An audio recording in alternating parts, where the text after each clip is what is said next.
C programming এর Bangla video টিউটোরিয়ালে আপনাদের সবাইকে স্বাগতম। আমি মোহাম্মদ শরীফ চৌধুরী। স্ট্রাকচার এবং ইউনিয়ন আমি আজকে শুরু করব, এবং শুরু করার আগে আপনাদেরকে একটা ছোট কাজ দেব। স্ট্রাকচার এবং ইউনিয়নের আগ পর্যন্ত আমি যত কিছু সম্পর্কে আলোচনা করেছি সে সব কিছু ব্যবহার করে আপনাদেরকে একটা প্রোগ্রাম লিখতে হবে। কিরকম প্রোগ্রাম? সেটা হচ্ছে একটা ক্লাস, স্টুডেন্ট সংখ্যা হচ্ছে 100 জন। আপনারা সেটা প্রথমে 10 জন নিয়েও করতে পারেন, 10 জনই ধরলাম। 10 জন স্টুডেন্ট, 10 জন স্টুডেন্টের প্রত্যেকটা স্টুডেন্টের 3টা করে ইনফরমেশন রয়েছে। একটা হচ্ছে নেম, একটা হচ্ছে স্টুডেন্ট আইডি, একটা হচ্ছে সিজিপিএ। প্রতিটা স্টুডেন্টের এই 3টা করে ইনফরমেশন থাকবে। আপনার কাজ হবে যে 3 রকমে আপনাকে শর্টিং করতে হবে।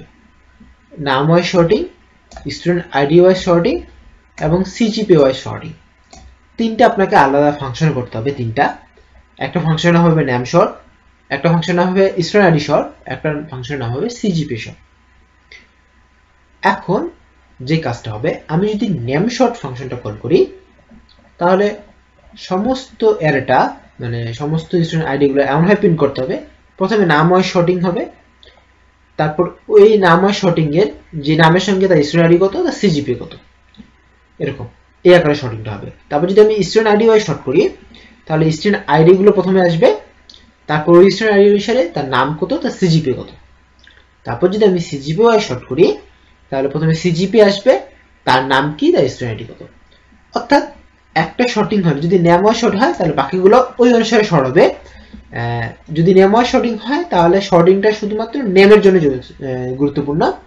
সেই ক্ষেত্রে স্টুডেন্ট আইডিটা শর্টেড নাও থাকতে পারে, কারণ নামের ভিত্তিতে সেটা আসবে। ব্যাপারটা আমি একটু আপনাদেরকে এখানে যদি কয়েকটা দিয়ে বোঝাই, যেমন 3টা দিয়ে বোঝাচ্ছি। যেমন প্রথম নাম ধরলাম শরীফ, স্টুডেন্ট আইডি হচ্ছে 1, ধরলাম স্টুডেন্ট আইডি 1 2 3, ধরলাম 001, তারপর এর সিজিপিএ ধরলাম 3.0। তারপর আরেকটা নিচ্ছি SHIKHOR শিখর, ধরলাম 002 এবং সিজিপিএ 3.5, এবং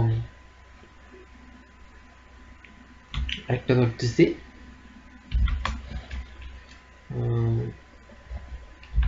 নেম ওয়াইজ সে চাই, আর একটা ধরলাম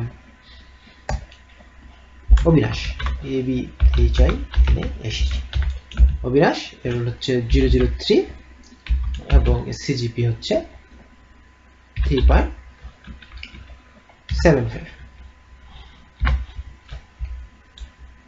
আমরা যদি এই ফাংশনটা কল করি যে নেম শর্ট,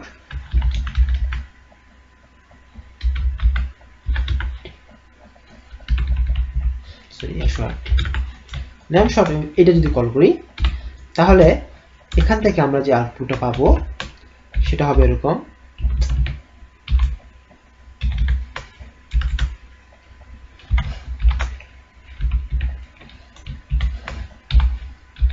নেম শর্টটা যদি দেখি তাহলে সেটা হবে এরকম আউটপুট আসবে, যে নাম ওয়াইজ শর্ট হবে, প্রথমে আসবে অবিনাশ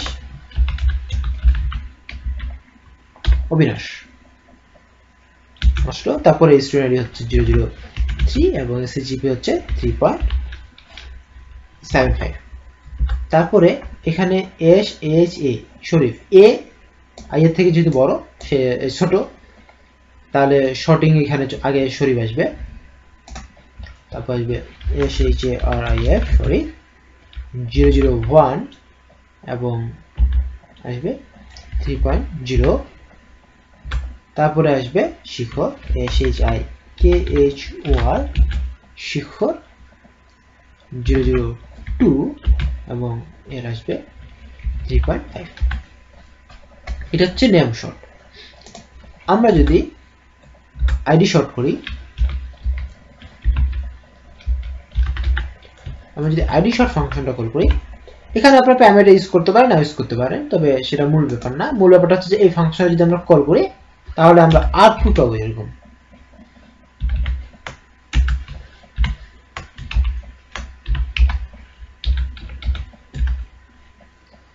যদি আমরা আইডি শর্ট করি তাহলে প্রথমে আসবে 001 শরীফ 3.0, 002 শিখর 3.5 এবং 003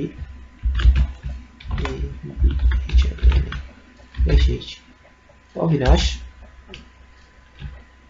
3.75 এরকমটা। এবং সবশেষে যদি আমরা সিজিপি শর্ট করি,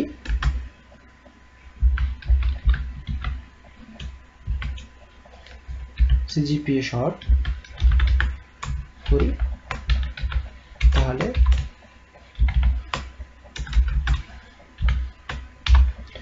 আসলে এই তিনটে আসবে একই সিরিয়ালে। সিজিপি হিসেবে শর্ট করলে আসবে, একটু চেঞ্জ আছে, এটা কল করলাম, লিখি সমস্যা নেই। সিজিপি যদি শর্ট করি তাহলে প্রথমে আসবে 3.75 ABHINASH অবিনাশ, এবং তার স্টুডেন্ট আইডি হচ্ছে 003, তারপর হচ্ছে 3.5 শিখর 002 এবং 3.0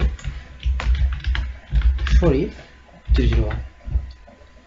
এটা এরকম করে আউটপুট আসবে। এই কাজটা আপনাদেরকে করতে হবে, এবং আমি শুধুমাত্র এই কাজটা করতে আপনাদের হয়তো অনেক সমস্যা হবে, কোন রকম হেল্প লাগলে আপনি আমাদেরকে বলবেন, বাট এই প্রোগ্রামটা আপনাদেরকে সম্পূর্ণ নিজেকেই করতে হবে। এখানে আমি আপনাদেরকে সেরকম করে টিউটোরিয়াল আকারে হেল্প করব না, কিন্তু এই কাজটা আমি আপনাদেরকে করে দেখাবো স্ট্রাকচার দিয়ে। এবং এটা করার জন্য কি কি করতে হয়, এই সেই প্রোগ্রামটা যদি যখন আমরা শেষ করব তখন আপনারা জাস্ট বুঝতে পারবেন যে আসলে এই স্ট্রাকচারটা গুরুত্বটা কতটুকু এবং কেন আমরা স্ট্রাকচারটা শিখব। মেইনলি যে ব্যাপারটা হয় যে অনেকেই স্ট্রাকচার ইউনিয়ন এগুলো না শিখেই আসলে প্রথম দেখে মনে হয় এর মতো, এর দিয়ে আমি কাজগুলো করতে পারতেছি, তাহলে আমি স্ট্রাকচার ইউজ করবো কেন। কিন্তু যখন আপনি এরকম কোনো একটা প্রবলেমে চলে আসবেন তখন বুঝবেন যে আসলে স্ট্রাকচার ইউনিয়নের আসলে দরকারটা কোথায়। সো নেক্সট পর্ব থেকে আমি স্ট্রাকচার ইউনিয়নের বেসিক জিনিসগুলো শুরু করব। তার আগে যেটা বলে রাখি যে স্ট্রাকচার ইউনিয়ন শুরু করার আগে কিছু সাধারণ কথাবার্তাগুলো বলি, এবং নেক্সট পর্ব দেখার আগে আপনি অবশ্যই এই প্রবলেমটা সলভ করবেন। বেসিক কথাবার্তাগুলো হলো যে আসলে ডাটা টাইপ হচ্ছে দুই রকমের।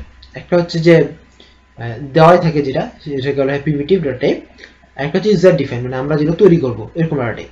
ফাংশনের মতোই আসলে একটা ডিফাইন করা থাকে, একটা তৈরি করা যায়। তৈরি করা যায় যে ডাটা টাইপগুলো, সেগুলোর মধ্যে আমরা কিছু শিখে এসেছি, যেমন স্ট্রিং, অ্যারে যেটাকে বলা হয় অ্যারে, এটা হচ্ছে তৈরি করা যায়। স্ট্রাকচার এটাও তৈরি করা যায়, ইউনিয়ন তৈরি করা যায়। তৈরি করা যায় ব্যাপারটা কিরকম, আমাদের যেগুলো ডাটা আছে যেমন ইন্টিজার, যেগুলো আমরা ডিফাইন করা ইন্টিজার, ডবল, তারপর ফ্লোট, এই ডাটা টাইপগুলো তো অটোমেটিকলি ডিফল্ট ভাবে আছে। এই ডাটা টাইপগুলো ইউজ করে যদি আমরা নতুন কোনো রকমের ডাটা ব্যবহার করি, ডাটা টাইপ তৈরি করি, সেটাকেই বলা হচ্ছে ইউজার ডিফাইন। যদি একই রকমের হয় সবগুলো ডাটাই, যে আমি 100টা ইন্টিজার ইউজ করলাম একই টাইপের, মানে একই টাইপ যদি হয়, তাহলে যদি আমি 100টা ইন্টিজার ইউজ করি তাহলে সেটাকে অ্যারে বলা হচ্ছে। ধরলাম যে 100টার মধ্যে আমি 10টা ইন্টিজার, 10টা ফ্লোট, তারপর বাকি 80টা ক্যারেক্টার ইউজ করলাম, তাহলে এইটা স্ট্রাকচার বা ইউনিয়ন এইগুলোতে পড়ে যাবে। অর্থাৎ যদি আমরা একই রকমের ডাটা টাইপ ইউজ করে নতুন ডাটা টাইপ তৈরি করি সেটাকে আমরা অ্যারে বলি, আর একাধিক রকমের ডাটা ইউজ করে সেটাকে স্ট্রাকচার ইউনিয়ন হয়। তবে আমরা একই রকম করে স্ট্রাকচার ইউনিয়ন তৈরি করতে পারি, সেটা আমাদের নিজস্ব ব্যাপার। তবে অ্যারে বলতে বোঝায় যে একই টাইপের একাধিক ভেরিয়েবলের সমষ্টি, এক বা একাধিক ভেরিয়েবলের সমষ্টি, এটাই সাধারণভাবে অ্যারে বলা হয়। আর স্ট্রাকচার ইউনিয়নকে বলা হয় যে আমি এক বা একাধিক টাইপের মিলে একটা নতুন একটা ডাটা টাইপ তৈরি করলাম আমার প্রোগ্রামের সুবিধার জন্য। এটা হচ্ছে যে স্ট্রাকচার বা ইউনিয়নের কাজ। স্ট্রাকচার এবং ইউনিয়নে দুটো আলাদা বিষয় এবং দুটাতেই বেসিক কিছু পার্থক্য রয়েছে, মেমোরি পার্থক্য, সেগুলো আমরা ধীরে ধীরে জানবো, টিউটোরিয়াল থেকে জানবো। তো আপাতত এই পর্যন্তই। ধন্যবাদ সবাইকে আমার সাথে থাকার জন্য। দেখা হয় পরের টিউটোরিয়ালে। ধন্যবাদ সবাইকে।